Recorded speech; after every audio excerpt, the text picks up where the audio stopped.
এক লোক টাকা ধার নেওয়ার পরে টাকা থাকা সত্ত্বেও দিত না, ঘুরাতো। হঠাৎ শুনছি লোকটা মারা গেছে, তখন এসে তার ছেলে মেয়ের কাছে দিয়েছে। এখন তাতে কি তার ঋণ পরিশোধ হবে কিনা?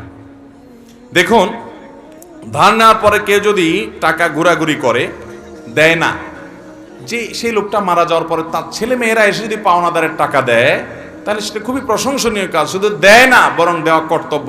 একটু ভালো করে শুনে রাখেন, অনেক মানুষ আছে মারা যাওয়ার পর পাওনাদার বের হয়ে আসে। আপনার বাবা মারা গেছেন, আল্লাহর বান্দার কিছু দেনা আছে, এগুলো রেখে মারা গেছে।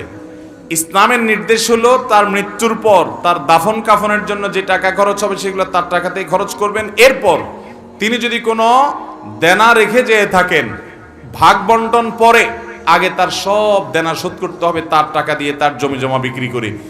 এরপরে যদি কিছু থাকে সেটা দিয়ে তার ওসিয়ত থাকলে সে ওসিয়ত 1/3 মধ্যে পূরণ হবে। 1/3 মানে তার টোটাল সম্পদের দাম 10 লাখ, তাহলে তার ওসিয়ত যত বেশি হোক না কেন 3 লাখ পর্যন্ত পূরণ হবে, এর বেশি না।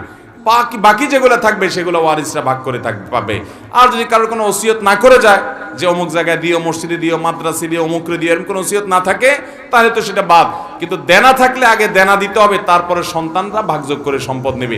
আমাদের দেশে দেখা যায় দেনা দেয়া তো পরের কথা, আজকাল তো প্রায় সময় পত্রিকা দেখা যায় বাবার লাশ পড়ে আছে আর সন্তানরা জমি জমা নিয়ে কাড়াকাড়ি করতে করতে ব্যস্ত, বেচারাকে দাফন পর্যন্ত করছে না। ঠিক কিনা বেঠিক? এই অমানুষ সন্তান আসমান থেকে হঠাৎ নাজিল হয় না অমানুষ হয়ে, এই বাপমাই অমানুষকে অমানুষ বানাইছে। ঠিক কিনা বলেন?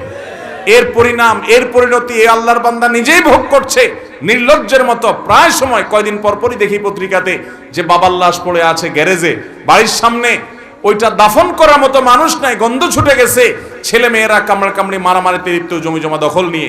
এই জন্য বাবারা সন্তানরে মানুষ বানায় যান, মুসলমান বানায় যান, দুনিয়ার জীবনটা জীবন্ত জান্নাত হবে। আর না হলে আপনার এই কাজের প্রায়শ্চিত্ত আপনাকে ভোগ করতে হবে। শুধু ওকে দুনিয়া শিখাইলেন, আখেরাত শিখান নাই, আপনি আফসোস করে কুল পাবেন না। পৃথিবীতে যেখানে মুসলমান আছে, মুসলমানের আধিক্য আছে, সেখানে দেখবেন কোনো বৃদ্ধাশ্রম নেই, বৃদ্ধাশ্রমের দরকার নাই।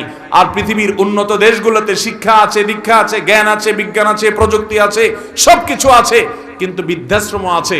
কারণ মনুষ্যত্ব, মানবতা, মা বাবার প্রতি দায়বদ্ধতা, এটা আল্লাহর প্রতি ঈমান না থাকলে সে মানুষগুলো আসলে সেভাবে বুঝে না। আল্লাহ আমাদের সন্তানগুলোকে মানুষ হতে মানুষ করার তৌফিক দান করুন। তাহলে বাবা মার দেনা থাকলে সেটা সন্তানরা শোধ করবে, পাওনাদার সেটা নিতে পারবে, কোনো অসুবিধা নেই, বরং এটা শোধ করা তাদের কর্তব্য।